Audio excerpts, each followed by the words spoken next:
ఇప్పుడు తమ్మునికి మధ్యలో ఇప్పుడు ఈ విజయ్ దేవరకొండ తమ్ముడు ఆయన అన్నం తీసుకొస్తానని పోయిండు. హీరో అనేవాడు ఏంటంటే ప్రాణం ఉండి తీసుకొని రావాలి కదా, ఆడు చచ్చిపోయిండు. మరి ఏం చేసినావు నువ్వు? కాపాడడం అంటే ఏందన్నా, ఒక మనిషిని ఒక ప్రాణాన్ని తన ప్రాణాలకు తెగించి ప్రాణాన్ని కాపాడిండ్రా భయ్ అంటాడు. అంటే వాని ప్రాణం పోకుండా మనం తీసుకురావడమే కదా. మరి సినిమాలు అది లేదా, నువ్వు అన్న సెంటిమెంట్ బ్రహ్మాండంగా పెట్టినావు. ఆ?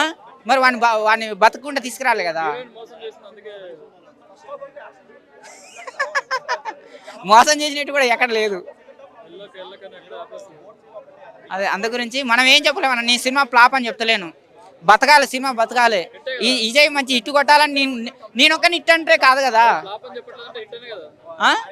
నేనొక్కని చెప్తే అంత కాదు. నేనొక్కని 500 పెట్టి సినిమా పోగానే ప్రొడ్యూసర్ డబ్బులు రావు. అట్లేం లేదన్న. ఇప్పుడు పిచ్చోళ్ళు ఎవరు లేరు.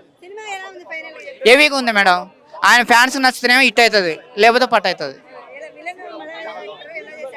ఏ ఏ విలన్ అవుతుంది మేడం, ఏ విలన్ అవుతుంది? మలయాళం అవుతుంది, తమిళ అవుతుంది, ఇంకోటి అవుతుంది. కథలో మంచి ఉంటే అవుతుంది. ఇప్పుడు మొన్న కుబేరా వచ్చింది మేడం, మన హీరో కాదు ఆయన, కానీ మన నాగార్జున తెలుగువాడు చేశాడు. మన నాగార్జున మన తెలుగు వానికంటే 100 రెట్లు ఎక్కువ మనోనికి క్రియేట్ దక్కింది. ఎవరికి? ధనుష్కి. అవునా కదా, మనోడు కాదు.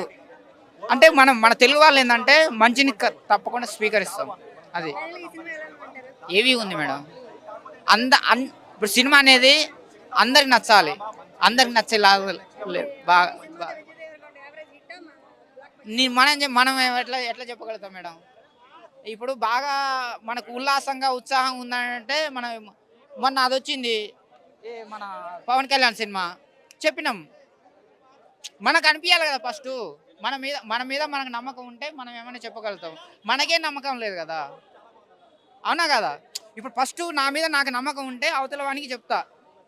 ఇప్పుడు నేను ఇక్కడ బాగా వచ్చింది మేడం, నేను బిర్యానీ తిన్నా, బాగుందని నాకు చెప్తే నేను నీకు చెప్తా. నేను బాగుందని చెప్పేసి నాకే క్లారిటీ లేదు, నీకెట్లా చెప్తా నేను? నాకు క్లారిటీ లేదు, నీకు చెప్పినా నువ్వు పోతావు, తింటావు, నన్ను తిడతావు.